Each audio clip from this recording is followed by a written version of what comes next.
What is up, BigTen Backers? We're back for some more. Our regular Thursday show. We got a big ass dump truck style show for you. So please hit those likes. Please hit those shares. Hit us up with your comments. We'll address those after each segment. But we got to get into who is going to lead the Big Ten next year. We got some power rankings going on for you. We each did it a little differently. I got to start with my Buckeyes, man. They're at the top of the list for me, but I kind of tiered it. I have another team at the top too. There's a lot of moving parts still to go on before the season starts, so obviously this list is not mature yet. But Ohio State and Oregon have some returning starters. Ohio State specifically, 9 of 11 returning starters on their defense. It was a top 3 defense in the nation. It's going to stay there. The 2 replacements being Cody Simon and Malik Hartford, they both had a lot of reps, key reps. I mean, played key plays and were instrumental in the team. 4 of the returning starters are also either first or second team All Big Ten in cornerback Denzel Burke, D end JT Tuimoloau, D tackle Tyleek Williams, and the other D end Jack Sawyer. I mean, that's going to be a stud defensive line. They're going to take it to the next level. Like I said, it was a top 3 defense already, brothers. Another year of experience for virtually all of them. Watch out. The Buckeyes are going to be dangerous. And on offense, they brought back a lot of people, but they added some key positions too. Will Howard on offense from Kansas State.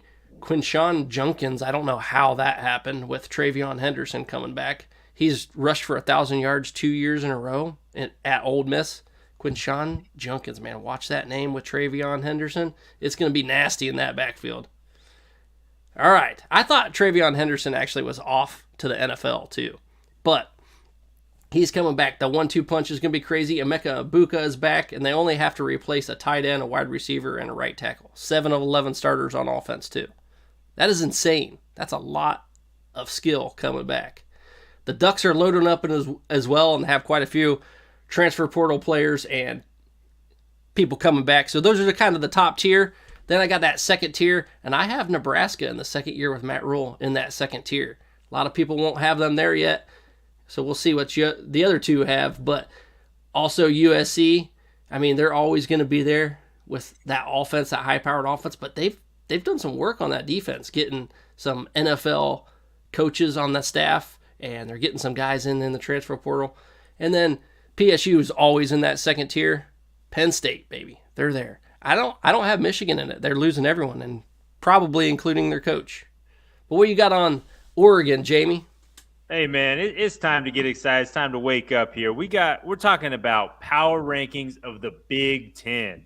All right, you talked about your boys, Ohio State. We talk about Oregon. That is my top tier. I look at them, and I don't want to be that overconfident Duck fan. I understand we're going to a big-time conference now, and it's going to be a wake-up call for a lot of those Pac-12 teams that are coming. And I think it's going to happen. I do think Oregon is the most poised team out of those 4 teams that are coming. I think that they're losing Bo Nix, Troy Franklin, but they went out and found their replacements. Okay, they got Dylan Gabriel. Okay, they went out and they're bringing back a ton of stars. They're bringing back 4 out of their 5 starters on the offensive line, and that's a team that was a finalist for the Joe Moorhead Award at the end of the season. And so that in itself is huge. O-line is everything. I'm gonna give my top 5 right here. I got Ohio State, Oregon, Michigan with a question mark. I think the Harbaugh situation, if he leaves, might blow up their team even more than it has, but I think they're stacked pretty deep. And then you got Penn State, USC. Spoiler alert, I put Washington down at number 9, UCLA just a peg above them, and then you got a lot of lower tier teams trying to figure it out with Nebraska, Michigan State, Maryland, Northwestern. Are they going to have the same type of year? It's going to be interesting. I think you do have that top 2, though, in Oregon, Ohio State. I got Ohio State ahead of Oregon, and they look like the better team because they've been there, they've done it. They're returning so many people. They surprised the hell out of me out of some of those guys that are returning. And so I got Ohio State 1, Oregon number 2. Those two teams are going to go out and represent for the big football playoffs. All right, man. Look, in the comments, hit us. Whoever's listening, hit us with your top 5, Power 5 for 2024 in the Big Ten. I'm rolling out with the Ducks, man. I think the Ducks have showed a lot last year. I think they got room to grow. I think they're going to make that growth. I think it's a corn flip, because we're the Midwest. A corn flip. That's Big Ten backers. Yeah. Between Ohio State and Oregon, you can't really go wrong, I think, with either pick. I think the difference is Ohio State playing out in Oregon. I know that doesn't really affect power rankings. I still think it's a corn flip. Talent-wise. It's a corn flip. But, yeah, that's your top tier, man. It's Oregon, Ohio State. We're bringing the O's.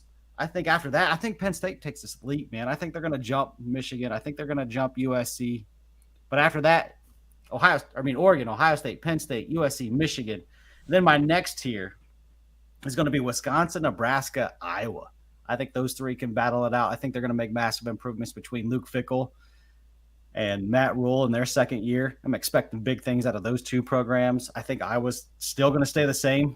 Great defense. They can't find a offense. Hopefully they can get a coordinator to change that. And then after that, man, it doesn't really matter, but I got Michigan State, Washington, UCLA, Northwestern, Maryland, Rutgers, Minnesota, Indiana, Illinois, and Purdue, and Washington. I should probably slide them down because they getting depleted, son. After DeBoer left, so did everybody else. So that's going to be interesting. But yeah, that's mine. That's my power rankings for the Big Ten heading into next year. Hey, what I want to know is, Jamie, where do you have Washington? Where do you got UW in that list? I got them slid all the way down to number 9. And the crazy to see what's happening to UW right now. I got them number 9. It's a toss from the championship game to number 9. It's crazy, and it's unfathomable that's what's happening. But that team is not the same team, and they're going to the Big Ten. They're going to have to play those style of defense they met in the championship.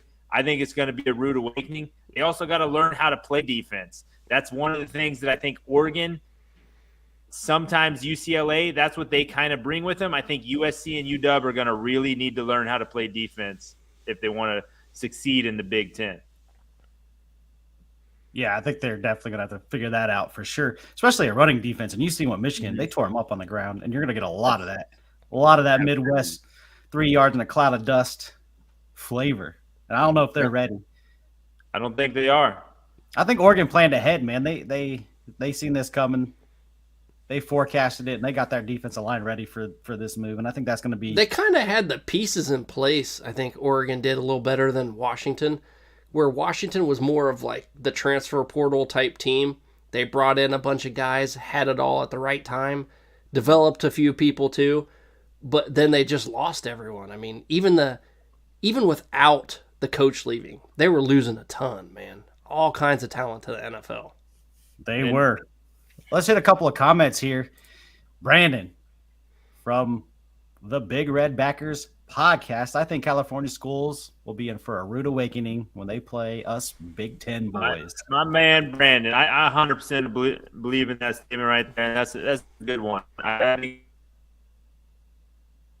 like how much Brandon joins us, man.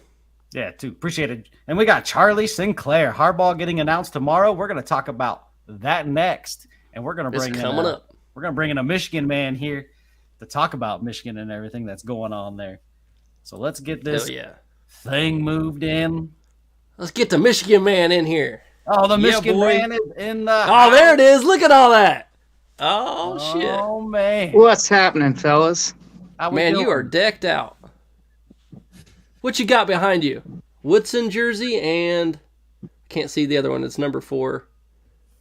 Some nobody, I guess. Yeah. Oh, freezing a little bit. Yeah, we got Corum and Harbaugh there. Yeah, it's Corum. Yeah. Nice. So you going to buy a Chargers jersey? Or do you already have one? What was that? Is you going to buy a Chargers jersey or do you already have one? No, we don't have one yet. We shall see, right? We shall see. So what do you think? Is he going, man? Is he off to the NFL? Is he coming back? Should he stay or should he go? What you think, man? Man, I think everybody's guess is probably as good as mine at this point. I think one thing's for certain. Jim Harbaugh marches to the beat of his own drum. And we've seen this happen before. We've seen it happen the past 2 years. 21 cycle up, he's going to the Vikings. Nope, he's not. He's back at Michigan. 22 cycle, he's going to the Broncos. Nope, he's not. He's back at Michigan. I think it feels a bit different this time, though.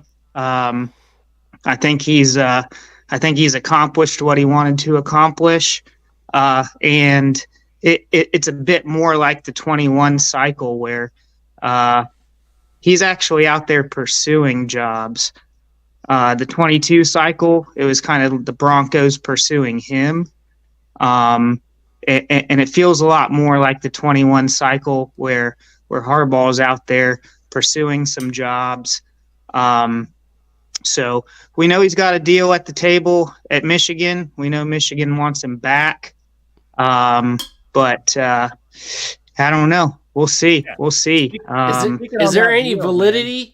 Is there any validity to the no fire clause at Michigan with that contract? Have you heard anything on those regards? I've heard there's some hang up in the clauses. Especially the for cause clause. If the NCAA would come after him, and honestly, I can't, who knows the specifics of what those contracts say and what the real hang up is. I mean, for me though, as a diehard Michigan fan, one thing's evident. We've gone through this year after year after year. Jim Harbaugh, he wants a Super Bowl. It seems pretty clear, and if it's time to go, it's time to go. I mean, he's brought us back to more than relevance. 3 Big Ten championships in a row, capped off by a natty this year. Hey,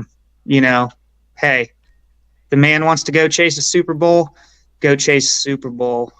I think for Michigan fans, though, the hard part of it, though, is sitting here while the transfer portal, everybody's signing, you got recruiting going on, and we're pretty much we're at a standstill, just still soaking up that natty, right? We're just sitting here like, oh, this natty's great, but oh man, Big Ten's getting pretty crazy next year, and everybody's making moves, and we're sitting waiting. So true that. We shall see.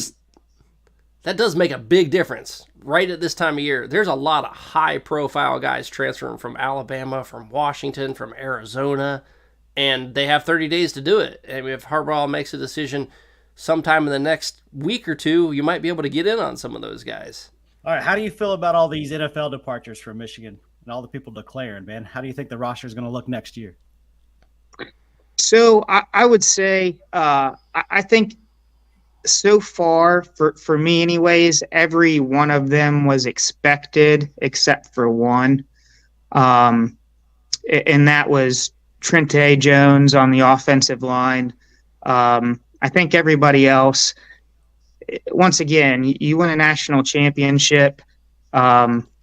Selfishly, I would have loved for JJ to come back, but put yourself in those shoes. What are you going to do, right? I mean, you just won the national championship. You're gonna come back to say, oh, well, I beat Ohio State 3 years in a row. I won 2 national championships. I think you go out and chase that NFL dream and make that money. So Go Can't out really there blame on the top. guys. All those Buckeye fans out there, man. Rub it in their face. Let them know how it feels to be a Michigan man. Tell Beef. Tell them. Hey, you know what?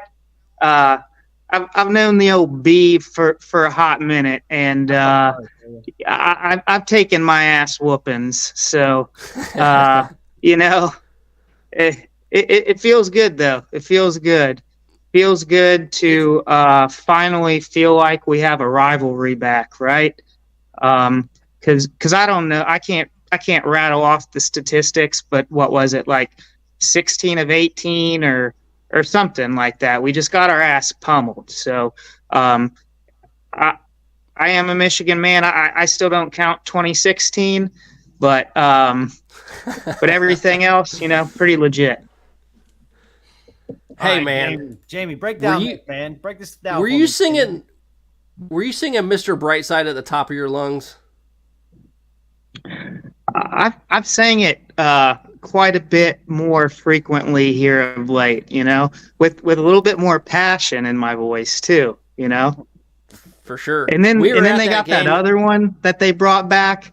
I think it was from the first time, the first win over Ohio State. It was like, don't you know, bump it up. You got to bump it up. Yeah. Don't you know, bump it up. So I bump around town every now and then to that. Oh yeah, you should, as you should. Jamie, we got a question for you. Mason Yeah. Glenn wants to know, how sure are we about Harbaugh to the Chargers? What you think, man? Take this one. You know, I feel like this is the destination he wants to go. There's been talks that he went and interviewed for the Chargers. He interviewed for the Falcons.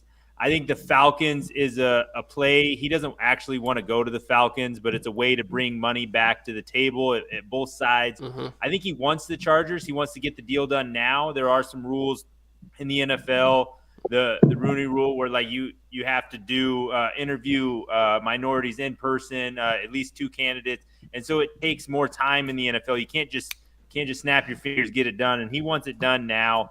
The Chargers where he wants to go. He's got his quarterback in Justin Herbert. They're the team that has needed a coach to put them over that line, and I think that's where he wants to go. He's looking there. He's got a winner that he's dealing with there in Michigan, and he looks at sunny Los Angeles right now to come over there and get it done. I think it's going to happen. I think that there's a lot of talk about this clause and stuff about if he, can't get fired from Michigan and stuff. And I think that that's all good. And he's playing a lot of games right now. And that would be the only reason I think he doesn't get this Chargers job, is because he tries to play so many sides of this and get the very best deal possible. And I think that he might miss out on an opportunity because they're just tired of meeting all his demands. He's a man who's earned it. He's a man who's won year after year and earned the right to make some demands. But, these people are getting tired. There's a lot of good candidates out there. And so I feel like he wants too much control, like that demand to hire the GM. Like, yeah, come on. This is the NFL. The owner's not going to be like, yeah, dude, you can hire whoever you want. I get it. And here's why I think he wants the Chargers. He took his school and won them a national championship. Now he goes to the Chargers and gets a chance to take his former NFL team to a Super Bowl. And I think that's where his head's at. I think he thinks of this like a champion. Like, I can do both, man. I can get my school a national championship, and I can get my former NFL team a Super Bowl. And how cool would that be? To be able to say, oh yeah. I mean, that's complete. Like, man, he's a man. Did it everywhere at the highest levels. Well, you can say it in your Arnold voice. Go Chargers, because he's going. He's gone. He's there, no doubt about it. And then the whole no, I can't be fired for the cheating scandal. How was he pumping his chest saying we didn't do anything wrong, and then he's going to want that in a clause? Like, what the hell? You definitely know some shady shit was going on for damn sure. Absolutely, no doubt about it. If you're asking for a I can't be fired clause, you definitely did some shady stuff behind the scenes. But man, what he knows is the NCAA is coming after him. That's what he knows. Yeah, no doubt about it. But Sharon Moore, man, like, who are you going to hire? That is the only option, in my opinion. That dude's already got a win against the Buckeyes. He's undefeated as a, interim head coach or whatever you want to put that title on him when he filled in for Harbaugh. if he doesn't get the job, and maybe he follows Harbaugh to the NFL. There've been a lot of rumors about Brian Kelly being a candidate. I could see that just because he has those ties to the state of Michigan through Central Michigan. I don't think he would leave LSU. And Grand Rapids, but I don't think he would leave either. So I think it's Sharon Moore. I think he's the only real candidate to replace Jim Harbaugh if he can, because B was talking about this earlier about the NCAA coming after some of the coordinators as well. So that would be interesting. I mean, and that's like you said, that's something that's never really been done in the history of the NCAA. They don't come after assistant coaches; they go after the top guy, and that's really it. But there's rumors that that's a possibility. Yeah, but I'll say it's orgy time, boy. It is orgy time. We're getting an orgy on up there in Ann Arbor. We're gonna orgy in the end zone. I tell you what, man. There's a lot of no better place for it. But you still got orgy. I don't know how well he can throw the ball, but the dude's obviously physically talented and can run the ball like crazy. And then you've got Edwards, man. Edwards said, I'm coming. This is my home. This is where I'm at. You put Edwards on that team, and Michigan always has a good offensive line. They can beat numerous teams with Edwards and an offensive line and that defense that gets pumped out in Michigan the last few years. Yeah, and that's really the key to it. I mean, when you look at it, number one defense in the nation, and the majority of the defense is coming back. The question marks are really on offense. We had Miles Hinton, a tackle coming back. He started a lot of games for us. I mentioned Trente Jones earlier. Really thought he was going to come back. Started a lot of games for us, especially after we had the injury in the Ohio State game to our big boy Zenner. Trente came on and played great. Really thought he'd come back. So we had basically our bookend tackles coming back, and then we had the transfer coming in from Northwestern. So that would kind of give us 3 out of 5 offensive linemen back, losing a lot of skill position, but dynamic defense coming back. Losing Trente, I think that hurts a bit. Still lots of depth on that Michigan offensive line. That's probably the place where we've recruited the best. But question marks definitely at quarterback and double question marks at the wide receiver position. So I'll sum it up. It'll be interesting next year. And then, like I said, everything hinges on Harbaugh, right? We're kind of gridlocked right now. Harbaugh leaves. Pretty sure Jesse Minter leaves. Lots of other coaches leave. So the staff looks quite a bit different. I don't think that there's really a name past Sharon Moore for head coach, to be honest with you. I've heard the Brian Kelly stuff. I'm not buying it. I don't think the alumni would buy it. Hey, brother, I don't mean to interrupt you, but did anybody see our version of Adam Schefter with Brandon bringing in the news on the Ohio State offensive coordinator? Bill O'Brien. That's Bill big O'Brien, time, dude. Man. Right there. Thanks for that, Brandon. I'll add one thing to sum up the offense for Michigan and what they're going to look like next year. You got orgy and a lot of holes to fill. That just sums it up. That's a good one. That's actually, that's I've been to that party. We don't need to hear about those days. Please spare us, Beef. All right, I appreciate it, man. I appreciate you coming in here and talking a little Michigan with us. You guys got anything to add in or to say before we move on? Hey, I appreciate you they wouldn't let me in at the party, but I was there. All right. Well, appreciate it, man. Thanks for coming on. Thanks, Michigan, no problem. man. Thanks for having me. Y'all have a good one. All right, you too. All right, AJ.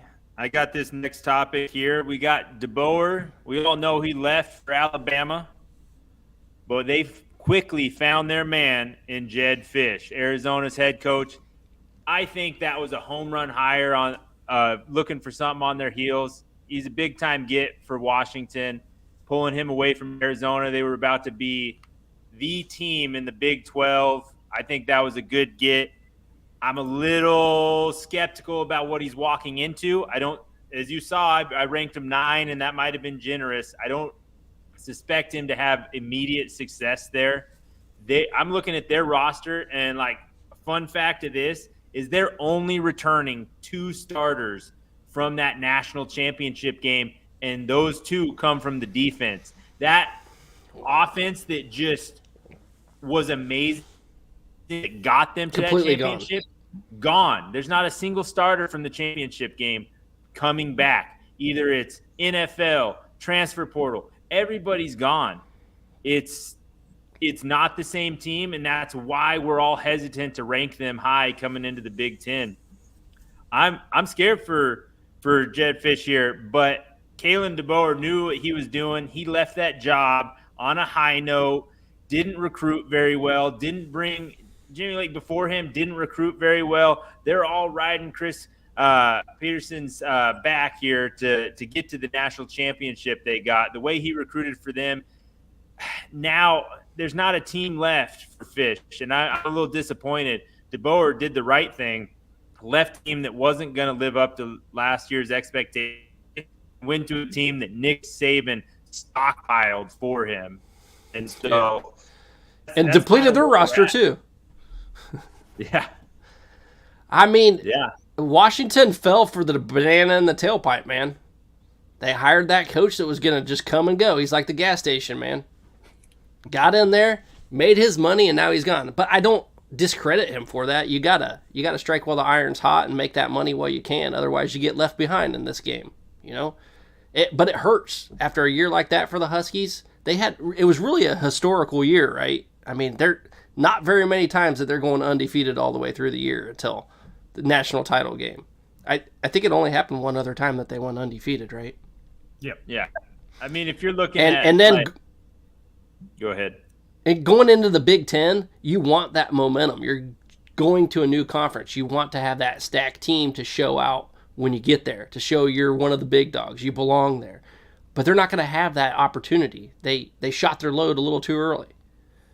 And Jedd Fisch, he's a great hire, but I can't even count the number of teams he's been at for 2 years. It would take too long. I mean, our podcast would be over by the time I got done with it.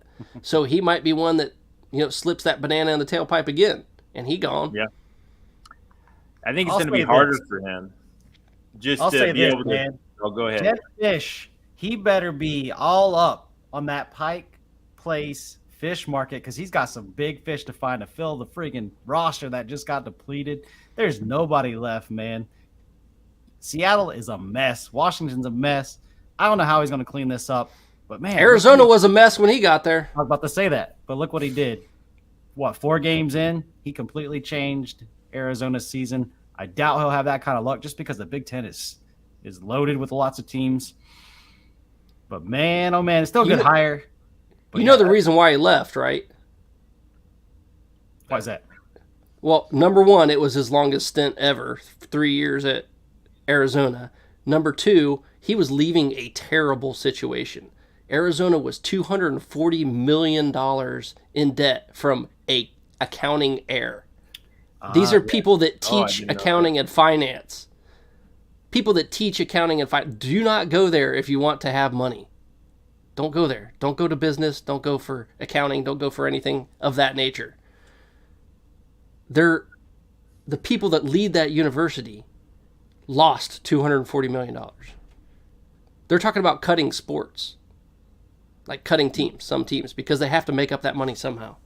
All right, let's talk about what Alabama's getting out of Kalen DeBoer, man.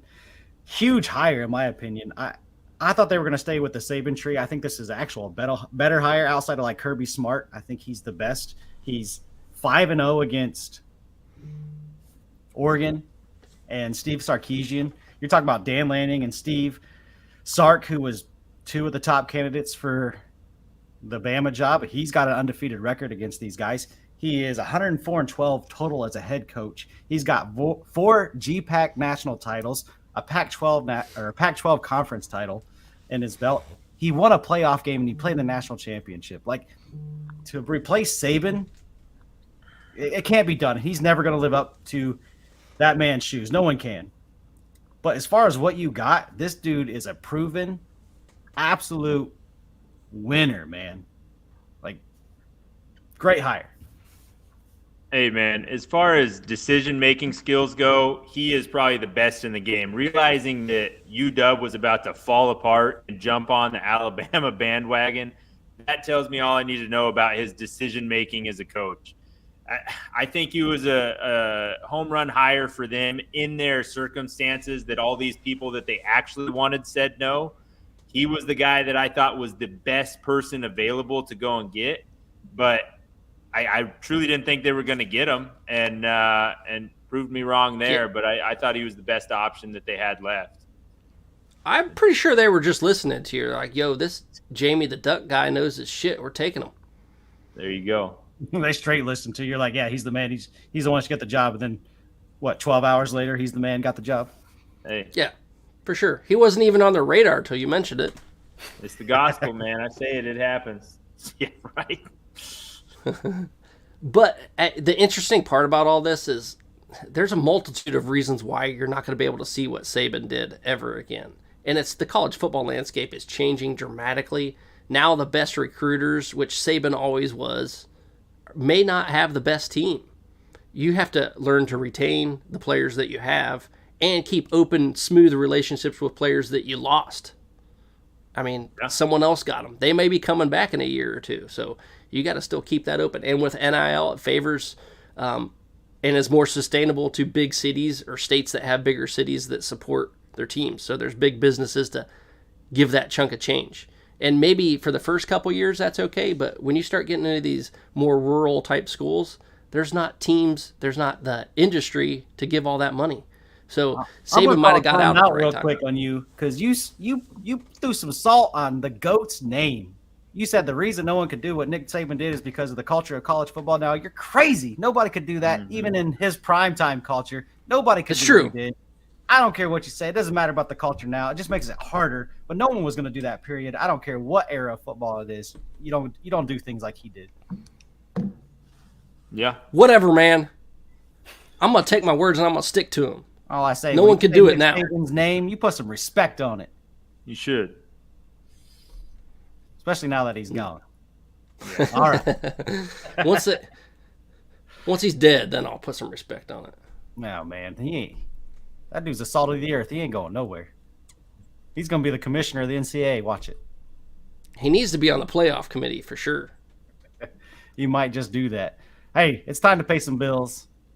Let's get some Dano seasonings in here. Let's get spicy for this next segment. Let's go. Check it out.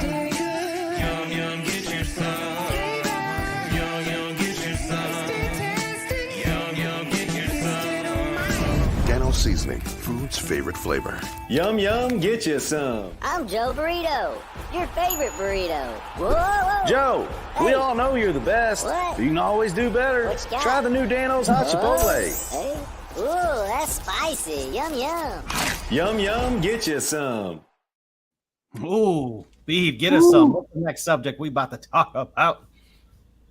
Oh, man, we got to get into the next stuff. Mario Cristobal and the Miami going? Hurricanes. Where you going, Huh? man? Hey, man, I'm not the one leading this show. You're the dude, man. All right, let's go, man.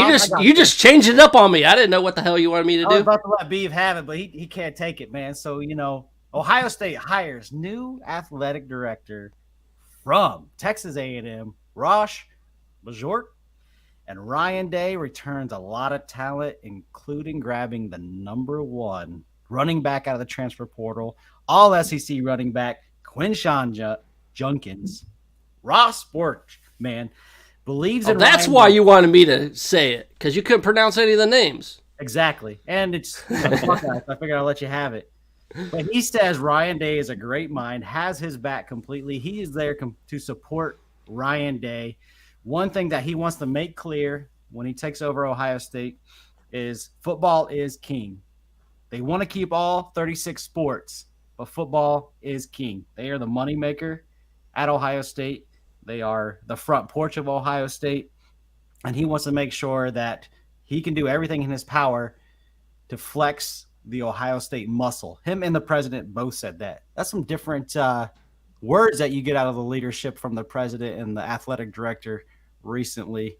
You don't kind of hear that talk from Ohio State, which is kind of nice to hear. I'm sure I was going to let you talk about that, but since you didn't want to, man, I'll go ahead and break it down.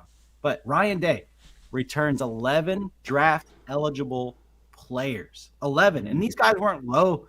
Most of these guys weren't low-level draft picks either. You're talking about 2 defense ends that were projected to go first, second round. Henderson was supposed to be a high drafted running back. I'm not sure exactly what round he was number 1 running back. Yeah, exactly. Big time, man. And then you're talking about their cornerback, Denzel Burke, baby. Denzel Burke, man. Like, he was another guy that was projected to be drafted high, and all these guys returned. Is it because they want to get a win against Michigan? Or are they trying to support their head coach, Ryan Day, and make sure they give him a chance to keep this job? I don't know what it is, but, man, they are absolutely reloading. But go ahead. It's kind of not the culture at Ohio State either. It's like you can get to the pros, you go. So this whole turnaround, like, I think it is the Michigan games, man. Losing to Michigan and then no Ryan Day's job's on the line. It's even more on the line now. If you don't have a deep playoff run, that's a fireable offense now. I mean, you got everything that you need. Everything. Sydney including said the OSU coaches. sucks. Yeah, we need to start putting some respect on Ryan Day's name. The man's won 90% of his games. I understand there's some high level of like coaching that needs to happen if you coach for a team like Ohio State, but are you kidding me? He's always sitting there on the hot seat. We talk about these guys, 11 draft eligible players coming back. Surprised me. You talk about these guys that were going to be first or second round picks. You say it's not the culture at Ohio State. It's not the culture anywhere if you're a first or a second round pick. You take the guaranteed money. Running backs don't come back if they are big-time running backs. They do not want to get hurt in college. They want to go to the NFL. Yeah. He was number 1 running back. We have to put some respect on his name. This hiring of a new AD doesn't feel good for Ryan Day. New ADs don't come in to keep their coaches. This guy did not hire Jimbo Fisher at Texas A&M. He's the guy who fired him with a $76 million buyout. He's the guy. He gave him that extension, though, to get that $76 million. Sure. But he didn't bring him in. He got rid of him. And he may believe in Ryan Day to begin with, but I think he's on a very short leash. When you have a new AD, they want to pick their people. Ohio State's going through some changes. They got a new president. They got a new AD. There's a lot of movement going on there. But the one thing that's still there is Ryan Day. Beeve is one of the first people to tell you, not always a fan of Ryan Day, and I coach. It's just inconclusive right now. Yeah, he's won 90% of his games. He's recruited very well. He's killing it in the transfer portal. His players either believe in him or believe that they're going to succeed under him by coming back. Because whether they want to win that Michigan game, and I'm not a Ohio State or a Michigan fan, so I don't feel the real rivalry there, but there's more to it than that. They think they can win a national championship.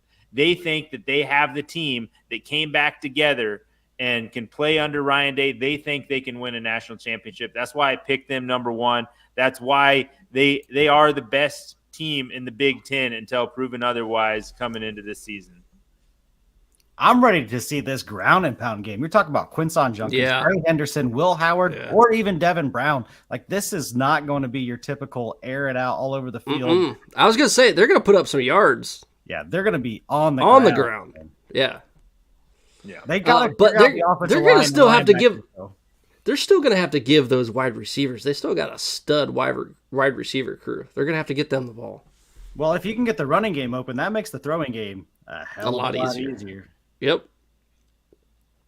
It's going to be an interesting year for the Buckeyes. They bring back a different team. They bring back the number 1 draft eligible running back, and they picked up the number 1 running back in the transfer portal. They should have no excuses about the ground and pound game. They should get it done. They're going to run all over everybody, especially those new Pac-12 schools. Like, they're not going to know what to do with it. Yeah, they're definitely loading up, man. I think you see some NIL motivation done. Some of them skipped the athletic director, Gene Smith, said, oh, wait, we got to give it. No, we don't have to do that. There is a lot of resurging Buckeye fans willing to donate money now that they've seen Michigan win a national title. And now you have an AD who is all about the NIL. He also talked about how that we need to separate the big two, need to separate from the rest of college football. He's already planning for that to happen. He talked a lot of crazy things and talked a lot about the future and the NIL and funding the football team, because the football team is what makes money. Definitely excited about him as the AD. I know some people weren't thinking it was a home run hire, but I like it, at least from what I read up on the guy. I mean, you got to give him the benefit of the doubt too. I mean, see what he does. You can't judge him before he starts because you never know. True story. But I'm judging him. He's an idiot. That extension for Jimbo was dumb.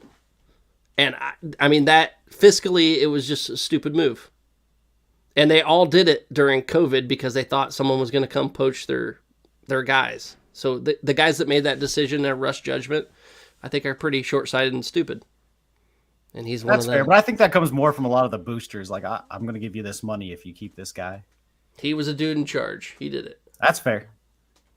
But Jimbo looked like a good hire at one point. The extension, though, bad call. All right, let's move on, boys. Let's move on. All right, I got this next one here. Yeah, We're Jamie's talking taking about- this one. We got Michigan. You take a charge. I'm trying my best. No, I'm just kidding. All right, I got Michigan State here, and Coach Jonathan Smith. They found their cornerback coach just in their new Big Ten opponent from Oregon. They're able to pull. He's been pulling together a coaching staff over there at Michigan State. Something to believe in. It's a little ironic, seeing as how he left his alma mater and he pulls a guy who is coming back to his alma mater in Demetrius Martin. This man is a pretty good cornerback coach. He's recruited very, very well. The results weren't seen at Oregon. They ended up, we're like, okay, who are we going to get to replace him? Who are we going to get to replace him? Well, we already had the man in-house. Instead of just coaching safeties, he's going to be the total defensive back coach. That's Chris Hampton. He's our co-defensive coordinator. He was offered a lot of big, not big, but at least some DC positions across the board that he turned down to stay at Oregon. He gets to promote from within there, get a little bigger role. He's the man we were hoping to take over there. And so you promote from within. It is kind of crazy, Michigan State pulling an Oregon coach from within. You don't see that too often. They really didn't have anybody leaving the coaching staff over there at Oregon, and so that was kind of one of the first big moves. And not a lot of movement on Dan Lanning. Steals it from the Nick Saban tree of promote from within, find the guy from within, and I think he's made some good moves. So that's kind of the news there out of Michigan State. I didn't realize he was a former Michigan State player, so that makes more sense now. But you have to really believe in Coach Smith to make that move with everything that they have coming back in Eugene. So I was still surprised. I mean, they're in the run to make a big playoff run, and you can get yourself to a high level after that. I mean, Jonathan Smith is a great coach, man. I don't blame him for following him there. Obviously, it looks crazy from a topical view, but once you get down in the weeds, like Jamie said, that's his alma mater, man. It makes total sense. Now, this was one of Dan Lanning's dudes, though. He's been there at Oregon since Dan Lanning got there.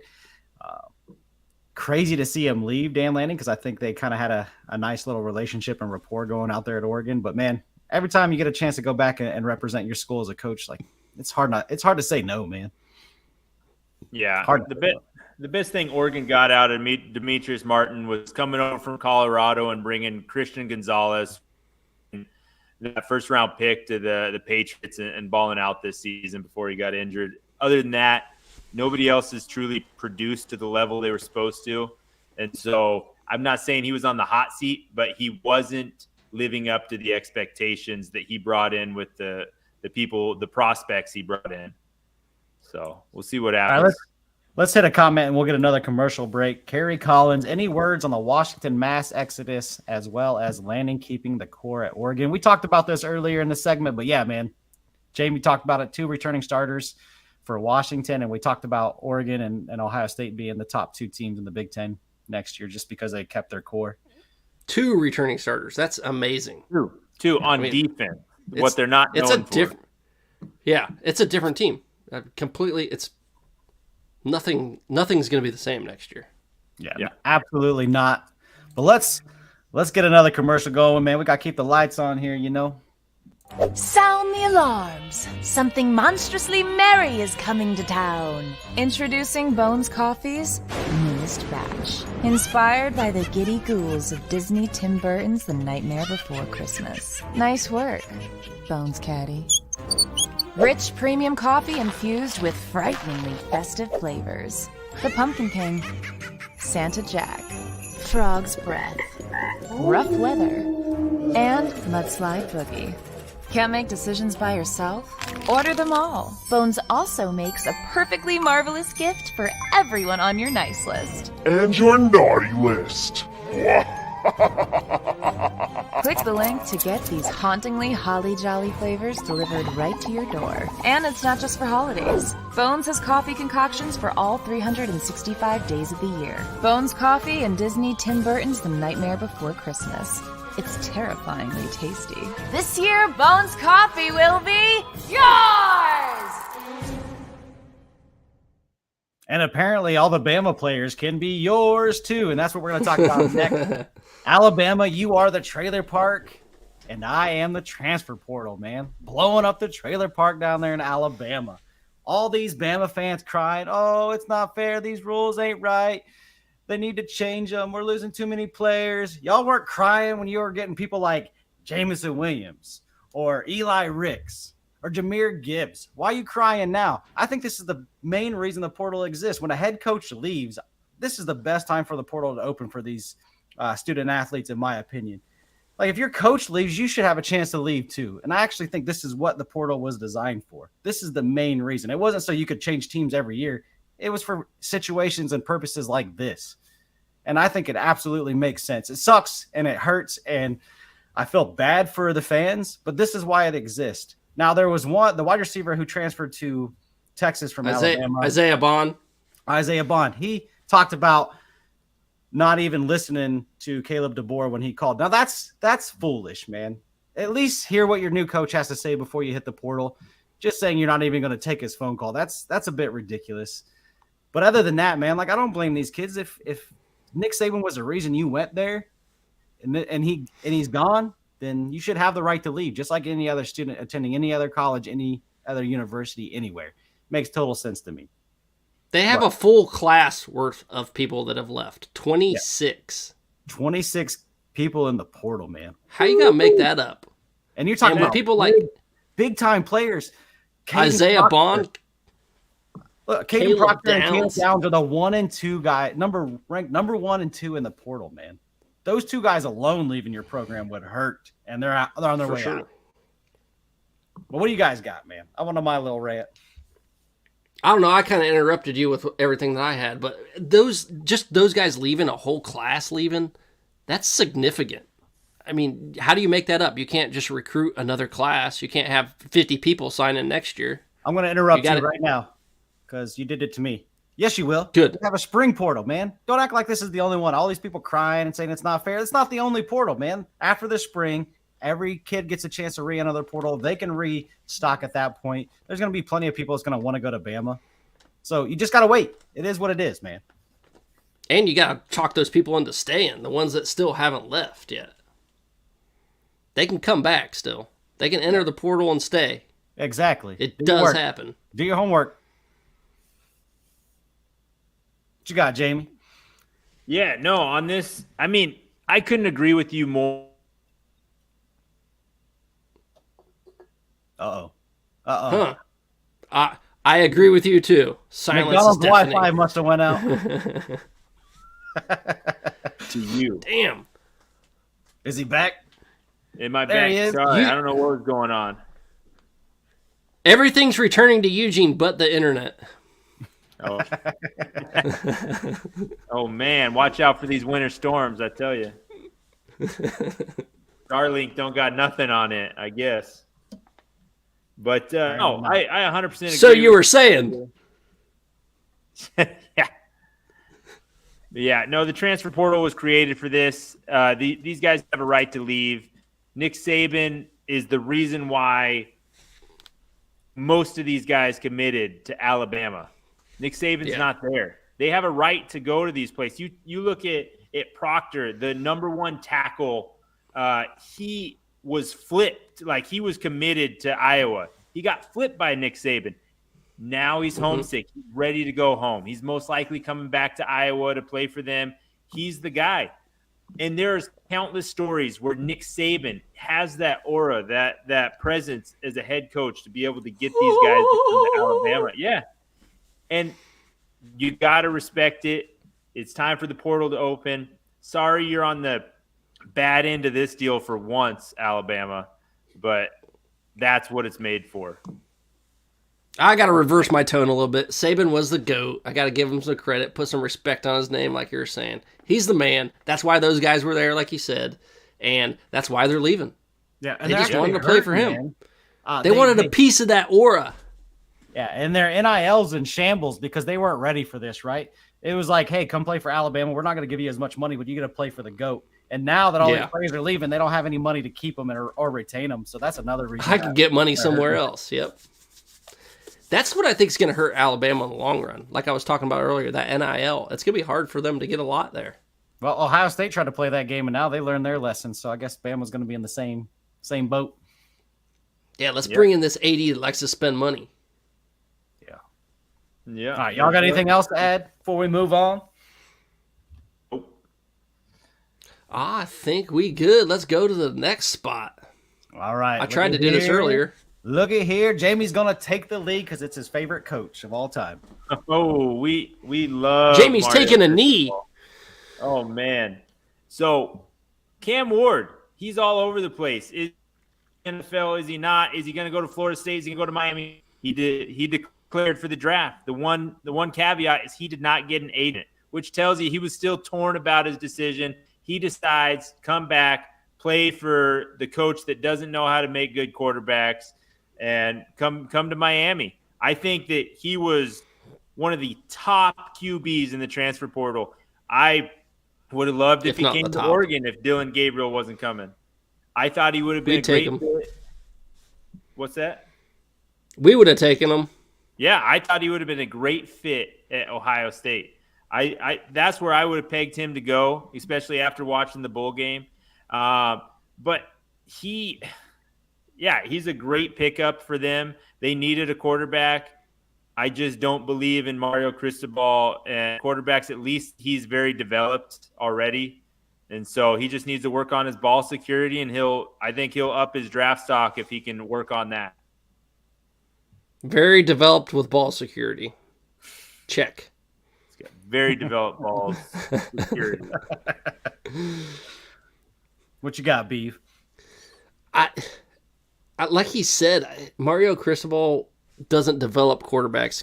Cam Ward obviously is already developed, but they just don't use the quarterbacks correctly. Some of these quarterbacks are good. I mean, Hubbard, he didn't do well with him in Oregon. So I just think there's better places for Cam to go. That wasn't the place that's going to shine. I mean, they're underproducing there with their recruiting rankings, and I think they're going to underproduce again. And Cam Ward is going to have to tell Mario Cristobal, I need to take a knee here. Is he going to do that?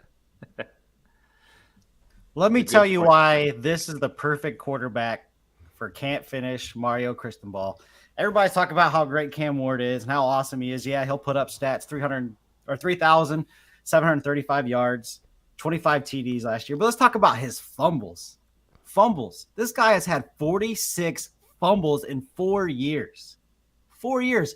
14 last That's it. season. 7 multiple fumble games, man. This is Mario Cristobal as a quarterback. He is going to win you games, but he's also not going to be able to take a knee and fumble the ball and lose you some games. He's going to do it against Georgia Tech, isn't he? I like Cam Ward, and I think he's got some super talent, but this dude is dangerous to your own team, too. Like, if you can't put a defense with this guy, if you don't have a top 5 defense to match Cam Ward, he's going to lose you a crap ton of games too, man. Just like Mario Cristobal. These guys should just go ahead, go to Las Vegas, get a wedding done. Perfect match, man. Perfect match. Looks good, but you get into the weeds, start seeing some moles. And before they go to Vegas, neither of them take a knee. Exactly. But that's my take on it, man. We can talk about how he's a higher rated quarterback in the transfer portal. I think people only see the glass half full. They don't see it half empty. But, man, this dude is a Did you say 46 in 2 years? 4. 46? Yeah. That's ungodly. Crazy. And 7 multiple fumble games. 7. Oh, man. Yeah. That's awful. And that's not even talking about his interceptions. He should have transferred to Nebraska. He should have, man. Lord, man. He has. They put up with 7 in the first 3 games. He throws interceptions too, man. This guy is an absolute turnover machine. I know everybody's going to be super excited. I know Hurricane fans are going to be super excited. I don't think you found your guy. I don't think this is the guy who is the controller of storms that you think he is.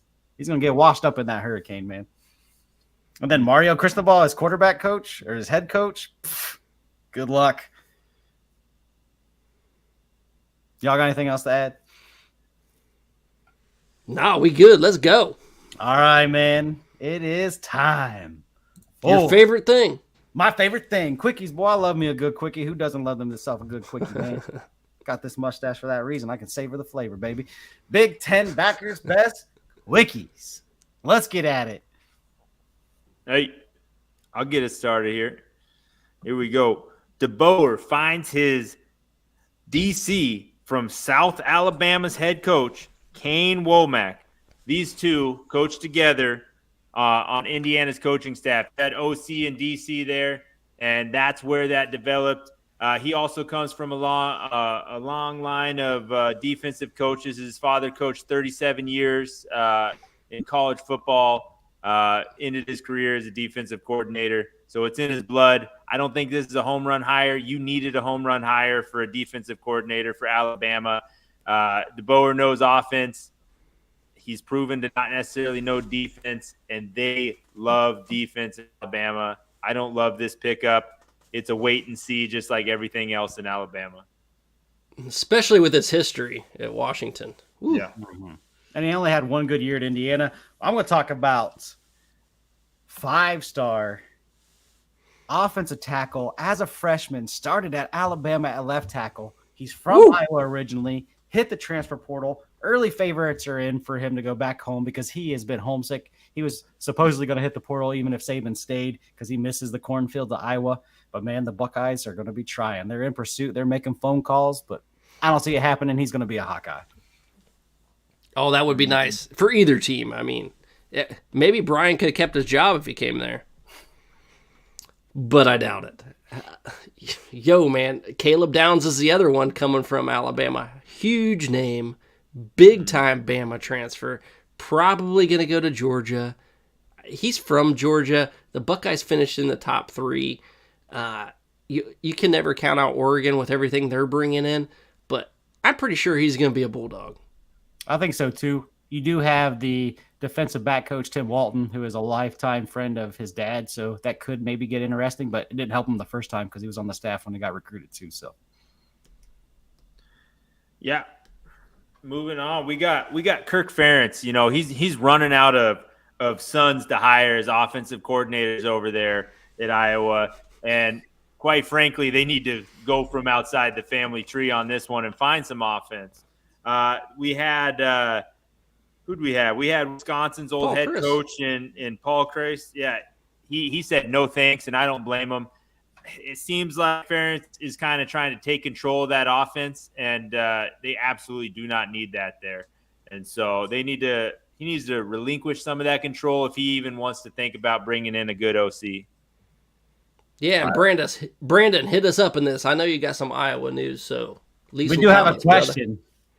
Who are your Charger sources? College football dogs, man. They're our sources. They hook us up with all kinds of information. Take a look at their articles. But that's our sources, man. College football dogs. Yeah, and apparently there have been some real estate searches for Jim Harbaugh in the Southern California area. And he's obviously took an interview. That's public knowledge that he took the interview at least. But Nebraska adds veteran offensive coach Glenn Thomas as the co-offensive coordinator and QB coach from the Pittsburgh Steelers. I think everybody's getting fired there, so they're looking for new homes, and Nebraska landed one of them. And the most insignificant quickie we could probably have is a special teams coordinator for Penn State, Justin Lutzig. Enough said. Golden Gophers. Unless he does something. I thought you said enough said. Okay, Golden Gophers find their defensive coordinator and former Rutgers linebacker coach, Corey Heatherman. Corey Heatherman, huh? That one was Northwestern, after the season they had, parting ways with their offensive line coach, Kurt Anderson. And they hire offensive coordinator, Zach Lujan. I'm just surprised that with the season that they had, where it should have been abysmal, that they got rid of anyone. Yeah, I was kind of shocked, but maybe they didn't like each other. Maybe he stole his McDonald's hamburger or something. I don't know. No, that was at Michigan. That was at Michigan. That was Harbaugh. Anyways, Wisconsin, my Badgers adds former Rutgers offensive line coach for the same position for the Badgers, AJ Blazchek. I'm not sure how to say his name either. I'm getting all the hard names. They're all hard for you, aren't they? This Look is at true. this. We got Maryland's QB, Talua, denied an extra year of eligibility, so he's off to the NFL to join his brother, most likely on the practice squad, but he'll be there. Most likely on there. He's going to throw some interceptions on that squad. Oh, this is an interesting one, man. That Purdue head coach, Ryan Walters, takes a jab at the new Indiana head coach, Cignetti. You know, after the Indiana basketball game, they lost to Purdue 87-66. But we got to give you some history on this. Famously, in his introductory speech, Cignetti said, Purdue sucks, and, well, so does Ohio State and Michigan. So, I mean, he had that coming back, and good on Ryan Walters for firing back a little bit, keeping that in his back pocket. But now you got to come through in the game. Yeah, no doubt. UCLA, they go out and grab themselves a Ducks safety, Brian Addison, from the transfer portal. That's a good pickup there. The Oregon Ducks are also stacking up on defensive backs. They add their third defensive back from the transfer portal, this time with Duke's own Brandon Johnson. They are stacking up, and that comes after losing their cornerback coach. They bring on a cornerback, so they obviously still believe that coaching staff there and keeping that going. So Chris Hampton's doing something right. USC 5-star quarterback commit Julian Lewis just reclassifies to 2025. And then he reopened his recruitment too. So, when did that happen? That happened shortly after that happened. Oh shit! He's like, I'm gonna reclassify. Let me dabble out there. So, all right, let's see what we got. I mean, he's gonna be behind some people. And how about this, man? As soon as Jed Fish announces his move to Washington, 9 kids from Arizona enter the transfer portal within 30 minutes of each other. And Fafita's not one of them. And Fafita crazy. McMillan isn't staying there either. to eat Fafita. Yeah. So they still got time. Yeah, we got time. But last but not least, this might sound like a typo or I'm saying it wrong here, but Miami's own version of Van Wilder in Cam McCormick, the tight end, is granted a 9th year of eligibility at Miami. Oh, I got a few more for you. But yeah, that dude's been in college longer than or half my time in my career in the Air Force. It's kind of crazy, ain't it? That's crazy. We got a couple more, man. You skipped over some. Austin Mack, quarterback from Arizona. From Washington, is following his coach to Alabama. And the common sense move of the year, Beth Goetz. She got promoted from interim to full-time AD, specifically because she fired Brian Ferentz. Yeah, she got that guy out of her dad's basement and said, time to move on. But I really think it was just Kurt being like, yo, can you fire my son for me? Because I don't want to do it. I think she's the only one who has balls out of the two. I think that's why. She's And butch. then we got to talk about Bill Goldberg. Ooh-wee. Bill Goldberg, son, commit to Deion Sanders in Colorado. He is a linebacker, man. And Damn. Bill More Goldberg spotlight. will be playing for Deion Primetime Sanders. Oh, now he's going to be on the set at Big Noon. Oh, Lord, they're going to do like 4 consecutive big noons there again. Yeah, they're going to have a wrestling ring outside of it. Yeah, nothing says Showtime like adding Goldberg's son there. Just another way for ESPN to cover that story. Are they going to have him and The Rock duke it out at the 50-yard line just for fun, hope so. WWE style? Oh, they should. I would Absolutely. watch that. Big Noon, make that happen. If not ESPN, you got it. But anyways, that is our show, ladies and gentlemen. Beeve, Jamie, thank y'all. But get us on out of here. Thank you all, BigTen Backers. Like, subscribe, share our show. Get it going around. It's spreading like wildfire, so keep it going. Help us out. Subscribe to our show. Comment on it next time. We need some more love from y'all. Let's get out of here. God bless. Thank you all for joining us.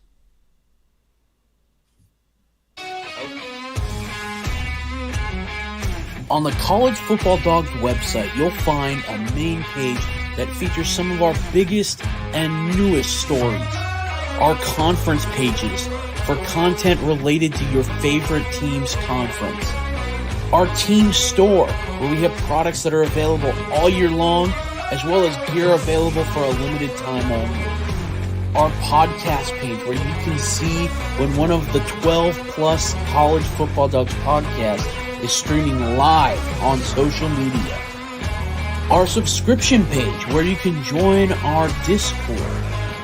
If you're interested in becoming a contributor at College Football Dogs, email us at info@collegefootballdogs.com. If you enjoy any